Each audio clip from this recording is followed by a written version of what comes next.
Welcome to the deep dive. Today we are intentionally stepping away from the 24-hour news cycle. Yeah. You know, the tactical victories, the political spats, the daily market swings, to focus on something, well, something much bigger. Mm. We've been looking at this deep, long-form strategic analysis of today's geopolitical instability, and it really forces you to confront a foundational question.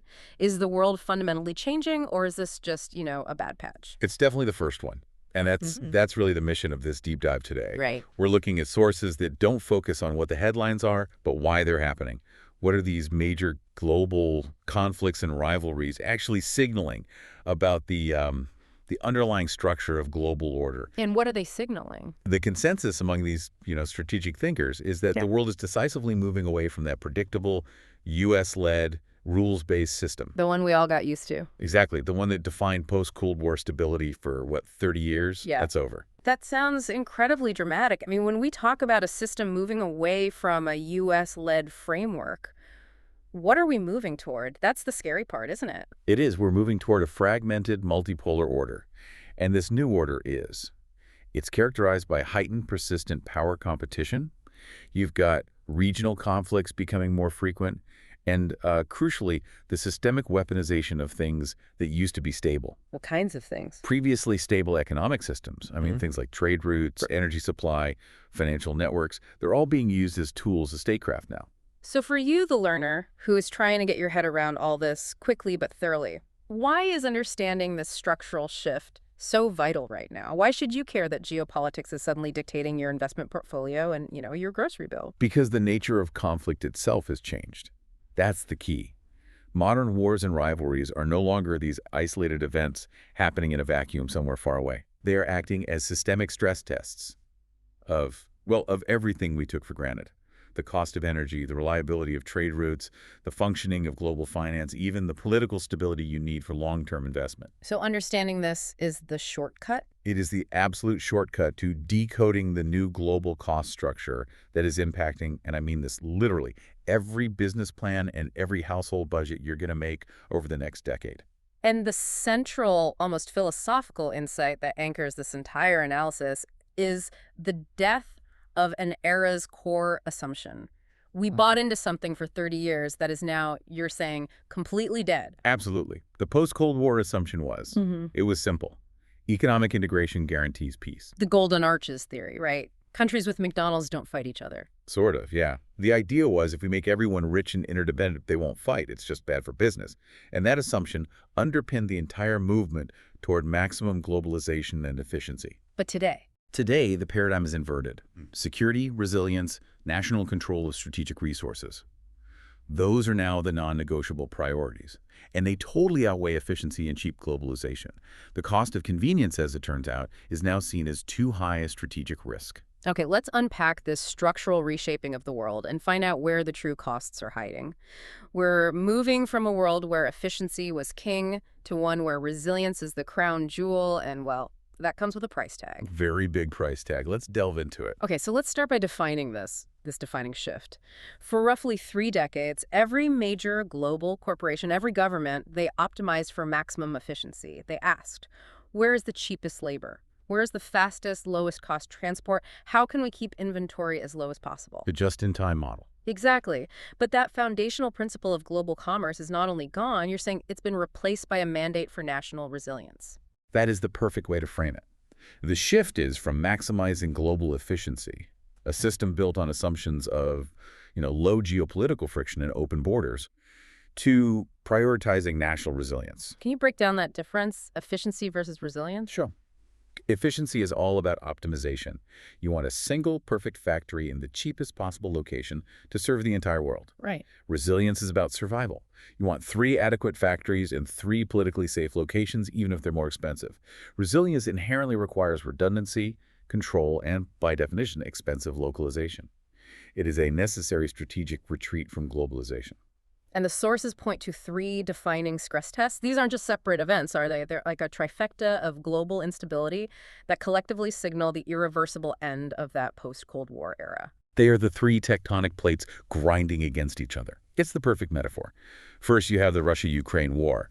That permanently fractured the essential energy relationship between Europe and Eurasia, and it revealed Europe's profound, almost shocking energy vulnerability. Okay, that's one. Second, persistent Middle East conflicts.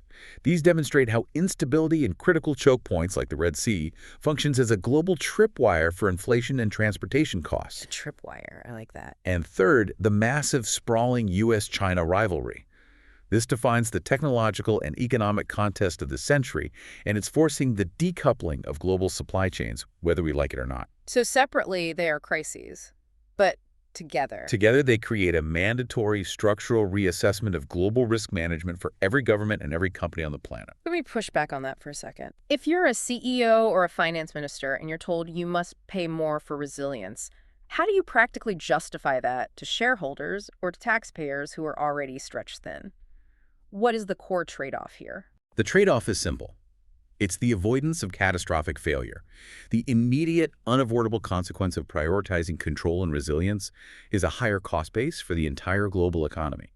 You're essentially paying an insurance premium. An insurance premium. Yeah, you're willing to pay, say, 20% more for a slightly less optimized supply chain that you can guarantee won't be suddenly nationalized or weaponized or just cut off by a foreign power. So this is what's driving all the talk about reshoring and nearshoring. Precisely. Bringing manufacturing home or moving it to politically aligned partners, duplicating critical facilities, all of these actions structurally and permanently raise the cost of goods and services. So if the metric for global success was previously, purely GDP, the size of a country's economic output, that assumed a benign, interconnected world. Now that the world is competitive and fragmented, the source material suggests a whole new definition of power is emerging. It is. What are the new metrics for global strength? It's not just how big your economy is anymore, is it? No, the sources are unequivocal on this. GDP is a lagging indicator of power in a resilient world. True power is now defined by 4 core elements of national self-sufficiency and control. It's the ability to act decisively, unilaterally, and sustain complex operations without relying on potential adversaries. Okay, let's spend some real time on these 4 elements because this is where the strategic thinking really sharpens for our listener. What's number 1? Absolutely. Number 1 is energy independence. This is completely non-negotiable. So the capacity to power your own economy. Exactly. The capacity to reliably power your economy, heat your citizens' homes, and sustain your military without being beholden to geopolitical rivals. If a nation cannot turn the lights on, run its factories, or mobilize its forces without making political concessions to a competitor, well, its power is fundamentally compromised, regardless of its GDP. And we saw this play out in real time dramatically in Europe when Russia invaded Ukraine. They realized decades of relying on cheap Russian gas had created an immediate, crippling strategic vulnerability. Precisely. And to achieve this independence, nations are now making incredibly expensive long-term commitments to domestic energy production, diversification, and often high-cost importation like LNG. It's a security-driven economic calculus, not an efficiency-driven one. Okay, so that's energy independence. What's the second element? Number 2 is industrial capacity. And this goes way beyond merely having a robust manufacturing sector. How so? It means the capacity to manufacture the complex, essential goods needed for national security and resilience. We aren't just talking about consumer electronics here. We're talking about advanced machinery, heavy military equipment, specialized chemicals. The stuff you need in a real crisis. The stuff you absolutely need. It's the capacity to rapidly process strategic raw materials. This speaks directly to a country's ability to mobilize resources during a sustained crisis. And it moves entirely beyond the assumption that you can just purchase whatever sophisticated components you need on the highly efficient global open market. Resilience means building it yourself, or, at the very least, building it with trusted partners. Okay, so energy industry. Number 3 is technological control. This feels like the highest leverage point in the current rivalry structure. It absolutely is. This is the ability to dominate, or at least safeguard, key next-generation technologies. Semiconductors, artificial intelligence, next-gen communications like 6G, quantum computing. The commanding heights of the 21st century economy. That's a great way to put it. In this new world, technological leadership is no longer just an economic differentiator. It is the ultimate national security imperative. The ability to dictate who gets access to cutting-edge technology through things like export controls or internal investment is the most potent form of global leverage being deployed today. And the fourth element, which is often the silent killer when you're assessing power, social cohesion. Why is this structural factor now considered a component of hard power? It seems a bit soft. Because it defines resilience against internal stress. A state can have vast resources, leading-edge technology, and military might, but if its internal political system is fractured. If people don't agree on the basics. Exactly. If there is widespread disagreement on fundamental national priorities, or if political legitimacy is constantly eroding, that state is deeply vulnerable. Resilience isn't just about logistics and supply chains. It's about having a functional, unified political structure capable of making difficult, long-term, expensive decisions, like switching energy providers or funding massive rearmament, and then sticking to them. So we've laid the groundwork. The structural shift is complete. Efficiency is out, resilience is in. And that resilience is now judged by self-sufficiency in energy, industry, technology, and internal stability. This redefinition, it really sets the stage for the massive, sustained economic impacts we are seeing from those three concurrent stress tests. It mandates that we stop treating the next three sections as current affairs or, just news. We have to start viewing them as permanent constraints on the global cost structure. All right, let's start with the Russia-Ukraine war. The source material frames this conflict not merely as a territorial dispute, but as something much bigger. A contest over spheres of influence, NATO's credibility, and a definitive marker of this new era. It is, crucially, the first large-scale industrial war in Europe since World War II. And that term industrial war is so critical here. It's not a turn of phrase. It highlights the massive, sustained consumption of material artillery shells, drones, advanced missiles, and the resultant immense strain on defense manufacturing capabilities across NATO. So our stockpiles were just not ready for this. Not even close. This forces Western governments to economically mobilize and rapidly transition back to thinking of defense manufacturing as a critical, high-volume sector, not just a sort of niche procurement project you do every few years. This mobilization itself is inherently inflationary and capital-intensive. But the first and most immediate structural effect, the one that fundamentally changed the long-term cost structure of an entire continent, was the energy decoupling. How deep and how permanent is this shift away from cheap Russian energy? It is structurally permanent. I would even say irreversible. Yeah. Europe has definitively broken its reliance on Russian pipeline gas, and this has fundamentally redefined energy security for the entire continent. For decades, the priority was reliable, low-cost gas delivery. Simple. And now? Now, the absolute priority is source diversification, regardless of the cost. Okay, so what does that mean in practical long-term terms? I mean, we all saw the initial price spikes, but what is the sustained consequence for businesses and citizens? It means structurally higher energy costs and heightened volatility for at least the next decade. There's no getting around it. Europe is undergoing an expensive, forced energy reorganization. This involves massive investment in new infrastructure, particularly the build-out of liquefied natural gas or LNG import and regasification terminals. And LNG is just more expensive, period. It's inherently more expensive than piped gas. You have to cool it down, which is energy intensive, ship it across oceans in specialized tankers, and then use more energy to turn it back into gas upon arrival. Each step adds cost. So the reliance shifts to the global LNG market, which is, it's a competitive and volatile market, driving up those utility bills and manufacturing overheads permanently. And that's before we even get to the other stuff, like nuclear and renewables investment. Exactly. This shift also accelerates the need for new nuclear power projects, which are hugely expensive up front, and massive investment in cross-border renewables grids. All of this requires gargantuan upfront capital, and those costs are baked into the prices paid by consumers and industry for years to come. This structural cost increase makes European industry less globally competitive compared to regions with cheaper, more stable energy sources. But the sources stress that this shock goes far beyond just gas pipelines. It's hitting the global food system hard through these second-order ripple effects. Yes, this is the global commodity effect. The war severely disrupted the supply of key agricultural commodities, primarily grain exports from the Black Sea region. Ukraine is the breadbasket for a lot of the world. And that immediately led to food inflation. It hit import-dependent developing nations the hardest, contributing to political instability and humanitarian crises far, far away from the front lines in Europe. And then there's the fertilizer problem. This seems less visible to the average person, but it carries these massive ripple effects across global agriculture. It's perhaps the most important second-order effect, and the one people miss. Russia and Belarus are gigantic global producers of key fertilizer inputs, particularly potash and nitrogen compounds. Right. When you limit the availability or drastically raise the cost of these inputs due to sanctions, export controls, or logistical disruption, it raises input costs for every single farmer globally, From Iowa to India. everywhere. And that translates directly into structurally higher food prices for consumers worldwide. It's a key reason why general inflation has been so sticky, even when other economic sectors start to cool down. Beyond the physical goods, the war has also introduced quantifiable risk premiums into the simple act of transporting things by sea, hasn't it? Absolutely. The war has necessitated significantly increased shipping insurance and introduced new routing risks, especially in the wider Black Sea region. This insurance premium, this war risk, is now factored into the cost of logistics for every commodity, from bulk steel to finished consumer goods, that passes through or even near conflict zones. It's just another layer of persistent, non-optional cost. Okay, so this structural change requires an immense fiscal response.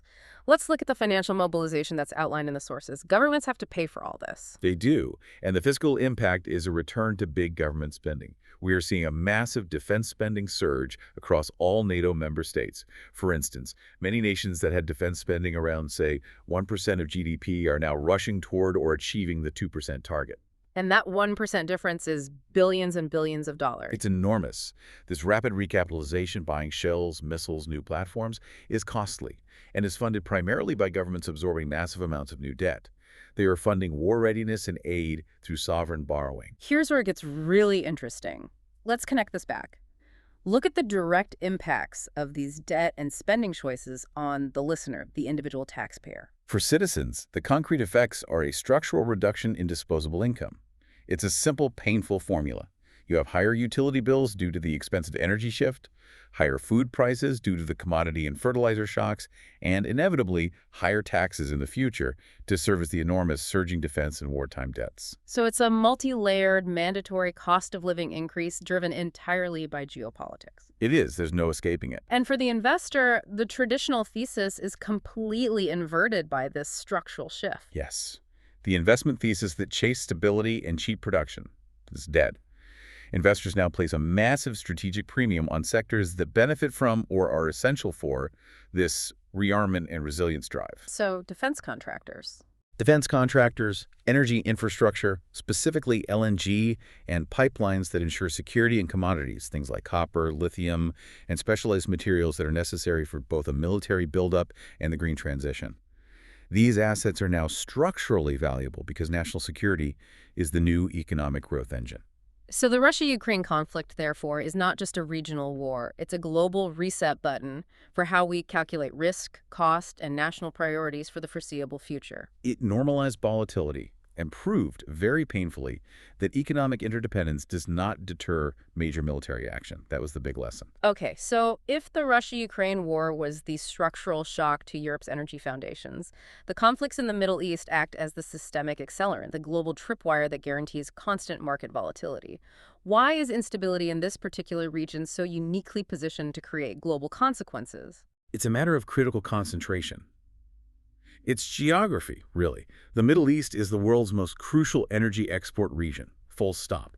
And its geography funnels an immense volume of global trade through these narrow, easily threatened choke points. So any instability, even something that seems small, can have outsized effects. Exactly. Even a localized conflict or a small-scale proxy attack immediately jeopardizes these vital supply lines. And crucially, it pulls in major world powers, whether they want to be involved or not. And this means that conflict here immediately creates this pervasive energy and inflation feedback loop.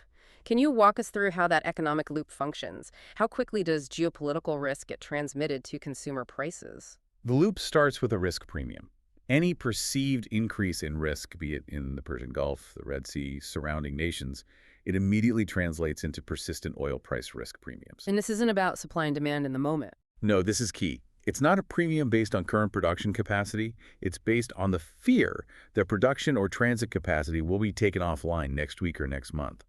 That premium, that fear, is instantly baked into the price of crude oil globally. And at the same time? Simultaneously, military action or even just threats lead to a spike in insurance and shipping costs across these crucial waterways. So that combination, higher oil prices and soaring transportation costs, is the textbook definition of a supply-side shock, isn't it? It is, and the crucial resulting consequence is that inflation becomes sticky and persistent, even if broader economic growth is slowing down. You end up with a high-cost environment regardless of demand, which often leads towards stagflationary pressures. And that's a structural problem that's extremely difficult for central banks to manage because it's geopolitical, not monetary. Let's focus on the trade route vulnerability for a minute. We're talking specifically about the Strait of Hormuz and the Suez Canal Red Sea route. What is the economic scale of the risk tied to just those 2 points? It's almost impossible to overstate. The Strait of Hormuz is the world's single most critical oil choke point. If it were closed, a massive percentage of globally traded petroleum, especially from Saudi Arabia and the Gulf, would be halted, just stopped. And the Suez Canal. The Suez Canal and the associated Red Sea route are critical for containerized trade. A huge volume of finished goods traveling between Asia and Europe passes through there every single day. And we've seen recently when these routes become too dangerous, the cost of rerouting is immediate and just astronomical. The cost is exponential. It's not a small increase. Rerouting ships around the entire continent of Africa via the Cape of Good Hope adds weeks, sometimes even a month, to shipping times. Then that means? That means it increases fuel consumption dramatically, it multiplies the insurance required, and it forces companies to hold much higher levels of inventory buffer, which ties up cash. This systemic delay and cost increase compresses margins for every single company relying on that international trade route, from massive retailers to small importers. So what ensures this volatility remains permanent rather than just episodic is the underlying geopolitical structure in the region. It's not just a one-off crisis. That's the structural risk. Our sources highlight that the key players, the U.S., Iran, Israel, the Gulf states, and their complex network of proxy groups, are locked into these cyclical, escalating feedback loops. So the incentives are misaligned. The core strategic interests conflict. Iran seeking regional dominance, the U.S. seeking stability in oil flow. Because of that, escalation risk is no longer an occasional threat. It is permanently embedded into the system's DNA. The instability is the new normal. That leads to the critical long-term market shift. We used to treat Middle East crises like the Gulf Wars, sharp but finite, with an expectation that things would eventually return to the prior baseline. You're saying that expectation is dead. Yes, and this is probably the most important message for investors and business planners from this section. Global markets are no longer treating Middle East conflicts as temporary disruptions. They now price in permanent instability. What does that mean, to price it in? It means that oil prices, shipping costs, and insurance premiums will likely carry a baseline war risk premium indefinitely. You can't budget for a return to 2019 prices when the system itself has fundamentally changed its risk calculus. The floor is just higher now. So, for citizens, what is the consequence of living with this permanently embedded risk? What does it feel like? The major consequence is unpredictable, high-variance fuel prices. One quarter you might see some relief, and the next, a localized skirmish instantly raises the cost at the pump by 10 or 20 cents, and that just destabilizes household budgets. And of course, high transport costs feed into everything: food, clothing, durable goods. And for businesses relying on global sourcing? They face relentless margin compression. Transportation and insurance costs are permanently higher and more volatile. This forces businesses to drastically rethink their just-in-time inventory models. They can't run that lean anymore. No way. They have to budget for higher logistical expenses, which erodes profit margins in any sector reliant on Asia-Europe shipping. Consequently, investors have to put a permanent volatility premium on assets linked to energy, shipping, and defense, because these are the assets that perform best when the system is under stress. It guarantees their strategic value. Okay, we've covered the energy shock and the global tripwire. Now we move to the defining contest of the 21st century, the U.S.-China rivalry. But the source material warns us that framing this as a Cold War redux is dangerously simplistic. Why is this modern rivalry more complex and, frankly, more fragile than the U.S.-Soviet standoff? The distinction is absolutely vital. The U.S.-Soviet Cold War was defined by ideological and military separation with almost zero economic integration. It was two completely different, separate systems. Right, they barely traded. Exactly. The current U.S.-China rivalry, on the other hand, is an economic, technological, and ideological competition that is happening within a framework of deep, complex economic integration. China remains a massive, critical manufacturing and consumer base for Western multinationals. So, if they take a strategic shot at each other, the economic fallout hits the aggressor almost as hard as the target. It's like mutually assured economic destruction. Precisely. This intertwined nature makes the situation incredibly fragile and fraught. Any action taken to gain strategic advantage, like a trade restriction or a tariff, carries immediate, deep, and often painful economic costs for the nation imposing the restriction. It makes calculated moves extremely difficult and highly destabilizing. It's like a complex divorce happening in a shared bank account. Okay, let's delve into the core battlefield here, the technology front.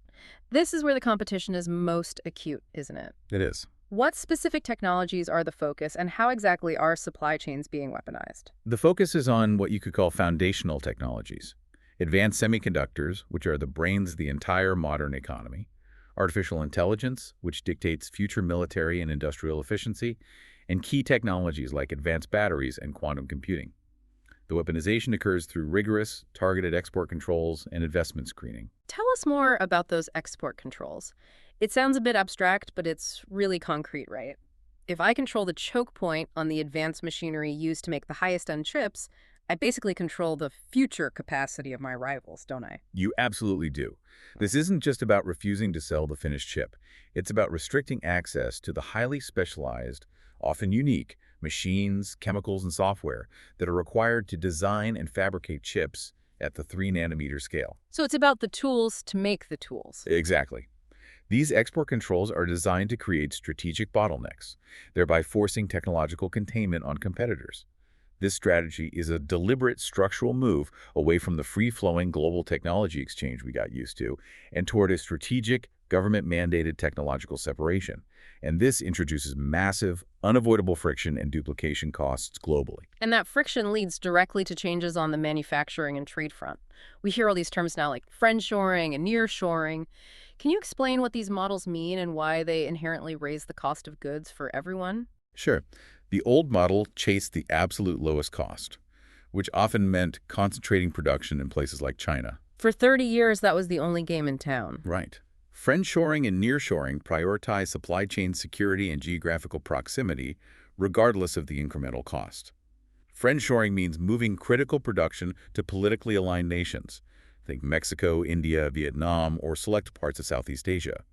Nearshoring is about bringing it closer to the home market, like moving from Asia to Mexico to supply the U.S. So those countries, they often lack the infrastructure and the sheer scale of China, meaning the cost base must structurally increase. That is the new cost structure.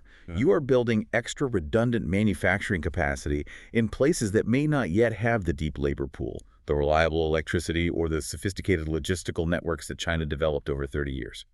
You are willing to pay for this inefficiency, higher wages, higher energy costs, the expensive infrastructure build-out, purely for the sake of political security and supply chain resilience. The era of ultra-low-cost, just-in-time manufacturing is being systematically replaced by a more robust but structurally expensive system. Now, if the U.S.-China rivalry is the defining contest, the source material identifies Taiwan as the most dangerous flashpoint on Earth. Oh. We can't just gloss over the economic risk that's concentrated there. No, we can't. The concentration of advanced chip manufacturing capacity in Taiwan is a single point of failure for the entire global economy. The sources state explicitly that any disruption there would absolutely dwarf the supply chain shocks we experienced during the COVID era. That's a huge statement. It is. During COVID, ships were stuck in harbors. That was a logistics problem. In a Taiwan contingency, the world's highest-end semiconductor capacity would simply stop existing overnight. And since virtually everything modern runs on those chips' advanced weapon systems, every cloud server, every new automobile, a disruption there isn't just an economic crisis, it's a profound systemic failure. It would paralyze key global industries. It would lead to an economic contraction unlike anything we've seen in modern history. The sheer concentration of risk in one small geographic area makes it the highest leverage point in the entire geopolitical landscape. It ensures the rivalry remains tense and the strategic cost of conflict remains terrifyingly high. So let's connect this rivalry back to the listener. What are the second and third order effects of this strategic divorce on the average person? For everyday citizens, the immediate impact is simple: fewer cheap goods. As supply chains move away from those ultra-low-cost regions and as redundancy is built into the system, the consumer will inevitably pay the price through higher retail costs. And slower wage growth. Yes, and structurally slower wage growth in non-strategic sectors. Capital is being diverted from productivity-enhancing, growth-focused private investment toward resilience and security-focused capital spending. And for businesses, the change in strategic capital spending is profound. It's a whole new mindset. It is. Capital spending decisions are now being driven by risk mitigation, not just growth optimization. Companies are investing billions in things like inventory buffers to hedge against disruption, in domestic or nearshored manufacturing capacity to reduce lead times, and in deeper vertical integration to control their inputs.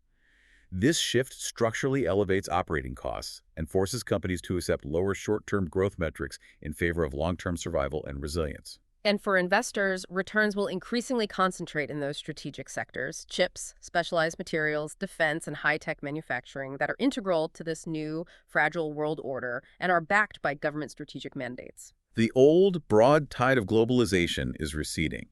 Success now requires pinpoint accuracy in identifying those strategic industries that are either protected or prioritized by the state. Okay, we've established that this shift from efficiency to resilience is mandatory. It's not a choice.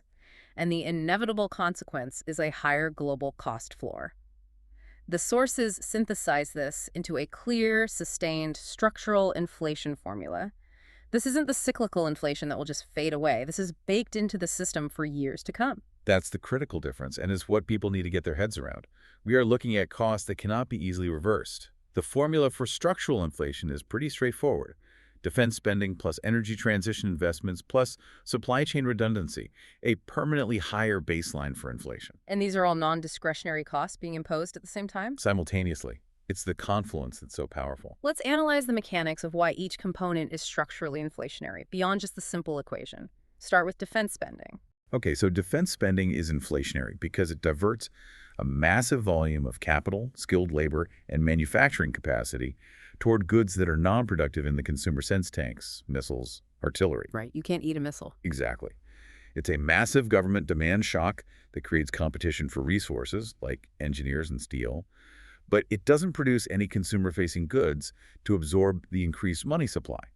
It essentially crowds out other types of private investment. Okay, and the energy transition investment, while obviously necessary for the future, is an inflationary expense right now. Absolutely. The global energy transition requires trillions in immediate front-loaded investment in new infrastructure, solar farms, wind turbines, new transmission grids, EV batteries, and in some cases, nuclear capacity. This drives up demand for raw materials like copper, lithium, and rare earths, and puts intense pressure on specialized labor markets now, long before the resulting clean energy fully pays off with lower operating costs. It is an investment-driven supply shock. And the third piece, supply chain redundancy, simply means paying a premium for goods that were previously optimized for cheapness. Correct. The shift from a global just-in-time delivery system to a regional redundancy model means higher logistical costs, higher wages due to nearshoring, and the direct cost of building duplicate facilities. When you combine these three massive government-mandated spending categories, you permanently elevate the baseline price of almost every economic input and output. So when structural inflation is this persistent, it presents an unprecedented dilemma for central banks, who are the traditional stabilizers of the economy. It severely limits their maneuvering room. It really ties their hands. Central banks were designed to manage demand-side inflation or cyclical issues, things you can fix by hiking rates to slow demand. Right. They are notoriously ill-equipped to fight sustained, supply-side, geopolitically driven inflation. If they lower rates too aggressively to stimulate growth and offset the higher costs, they risk allowing that structural inflation to run wild, which leads to a permanent debasement of the currency. But if they keep rates high to fight the supply-side inflation, they risk triggering a deep, sustained recession, what we call stagflation. Precisely. They are trapped. They're stuck between fighting a recession that high structural costs induce and fighting an inflation that mandatory security spending requires. The traditional Phillips curve trade-off, accepting slightly higher unemployment for lower inflation, it becomes much more painful when the core problem is supply-driven, not demand-driven. They have lost the ability to cheaply stabilize the economy. And this feeds directly into the persistent fiscal burden, debt, and high interest rates. Governments globally are carrying staggering debt loads. These were accumulated from recent crises and are now being massively exacerbated by the need for rearmament. And crucially, they are carrying this massive wartime debt load without the corresponding high economic growth that traditionally helps inflate away or dilute the debt burden. So you can't grow your way out of the problem. It's much harder to. This inability to grow out of debt puts persistent pressure on sovereign finances and requires constant vigilance. And that high debt, combined with the structural inflation, it basically mandates the persistence of higher interest rates globally. Yes, higher interest rates are no longer a temporary tool. They've become a necessary structural defense mechanism. If a country is running high debt and facing persistent structural inflation, it must offer higher rates to maintain its currency's value, to attract foreign capital, and to prevent capital flight. Low rates become a luxury, one that's only afforded during periods of deep geopolitical stability and minimal structural cost pressure, a period that this analysis suggests is well and truly over. So military spending takes on this unique dual role here. It's not just about defense anymore. It's practically an indispensable part of economic policy. It serves multiple functions now. First, rapid defense spending acts as a powerful, immediate fiscal stimulus. It pumps government money directly into the manufacturing and high-tech sectors, often preventing deeper recessions in those specific areas. And second, Second, it fundamentally causes capital and high-skilled talent to migrate towards security-related industries. Governments become the anchor customer for advanced manufacturing, for AI research, material science, aerospace. And that pulls private investment and highly skilled labor into sectors that are deemed strategically necessary for national power. So it effectively reorients the entire direction of technological progress and capital investment. It moves it away from pure market-driven consumer optimization and toward mandated national security and resilience goals. The sources confirm this is a permanent structural rebalancing of the economy itself, where the state's demands, driven by geopolitical competition, now dictate significant investment flows and talent pools. Okay, we've built a comprehensive case for this structural change. Now let's shift gears and connect this all back to you, the learner. We want to look at the practical implications across three core groups: everyday citizens, businesses, and investors. The goal here is to figure out exactly how your personal and professional strategy must adapt to this new, more costly world. This is where the structural theory meets the kitchen table, isn't it? If the foundations of the global system have shifted beneath our feet, relying on old playbooks is just a recipe for disadvantage. Let's start with everyday citizens. The most immediate impact is the baseline effect, the structurally higher cost of living. This is the direct result of that inflation formula we just detailed. Because of expensive energy, redundant supply chains, high defense spending, and the interest payments on surging government debt, the baseline price for necessities, food, shelter, utilities, transport, is permanently higher than it was during the age of peak globalization. Which means? It means the relative purchasing power of salaries is structurally diminished. Your paycheck just doesn't go as far. And the structural headwind, it leads to reduced economic mobility, which is a really serious consequence, especially for younger generations. It is. When essential costs, especially housing and energy, are structurally elevated, the amount of discretionary income available for saving or investing or financing education, it shrinks. And this disproportionately hits those who are attempting to climb the economic ladder. Economic mobility is intrinsically linked to disposable capital and affordable inputs, both of which are being aggressively squeezed in this high-cost, high-debt structure.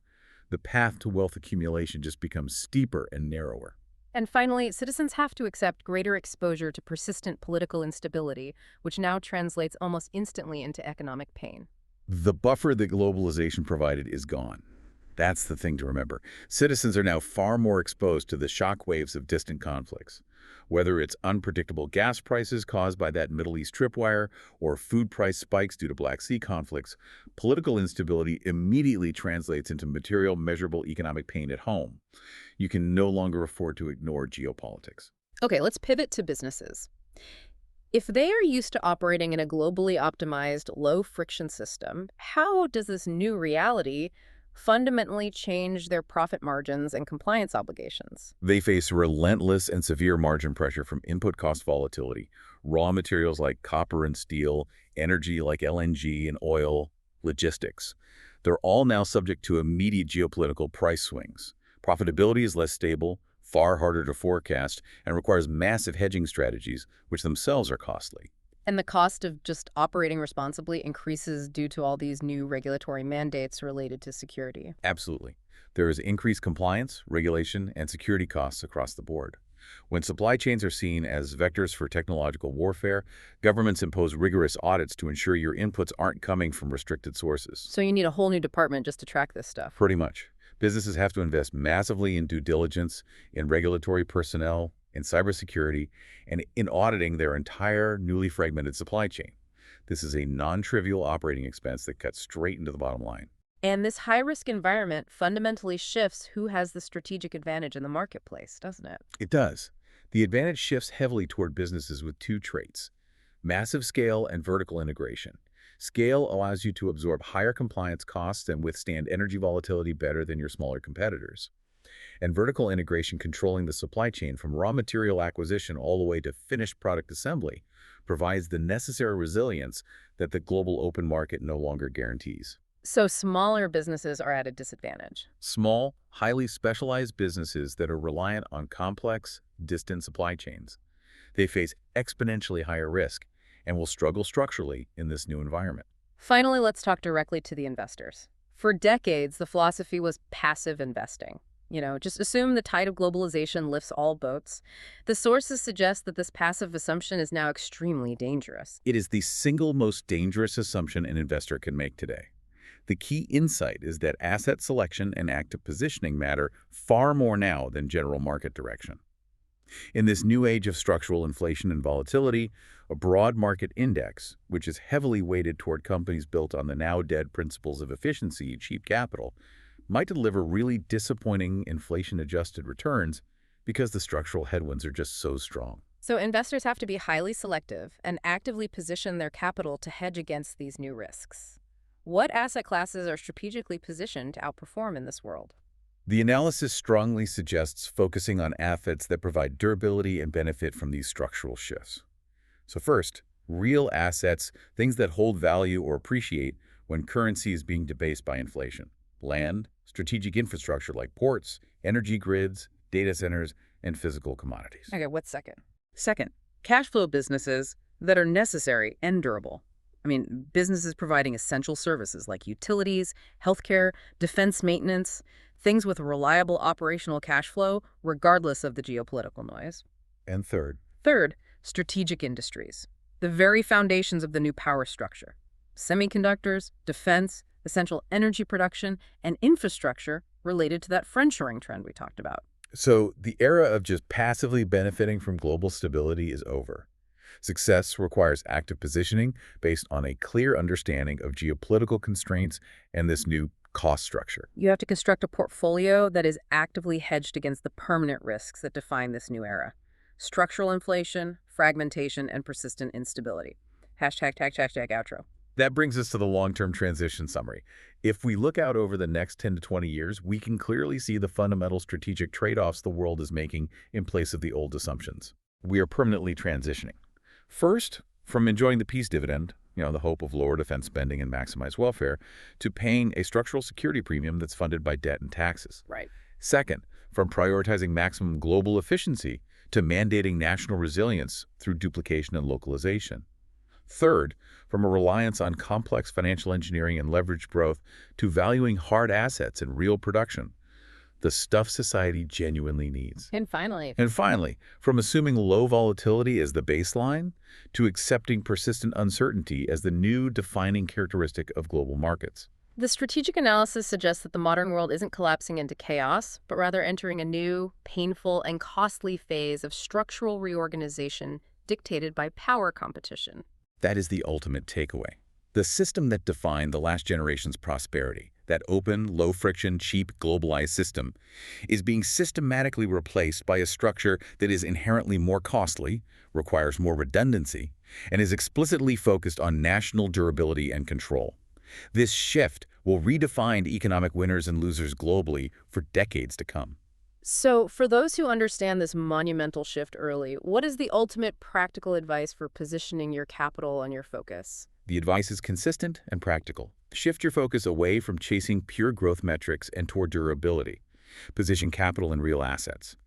Infrastructure, defense, enduring energy sources, and quality housing. Build businesses around services that people and governments cannot stop buying, regardless of the state of the economy. And what about how we think about investments? Fundamentally, you have to audit your investment metrics to value reliable, defensible cash flow and vertical integration over those pure growth-at-any-cost narratives that worked so well in the last era. That is a demanding but necessary instruction set for a rapidly changing world. The question this structural analysis leaves us with is a critical one for self-reflection for everyone listening. If the assumptions of endless globalization, cheap capital, and geopolitical stability that drove the last 30 years are demonstrably dead, what structural assumptions about your career, your portfolio, or your business operations are you still holding on to that might structurally disadvantage you in the next 2 decades? It's time to audit your risk, audit your capital, and audit your personal assumptions about how this new world works. A fantastic, truly deep dive into the cost of global reorganization. We appreciate you joining us on the deep dive. Go ahead and start your own deep dive into these fundamental structural shifts. We'll talk to you next time.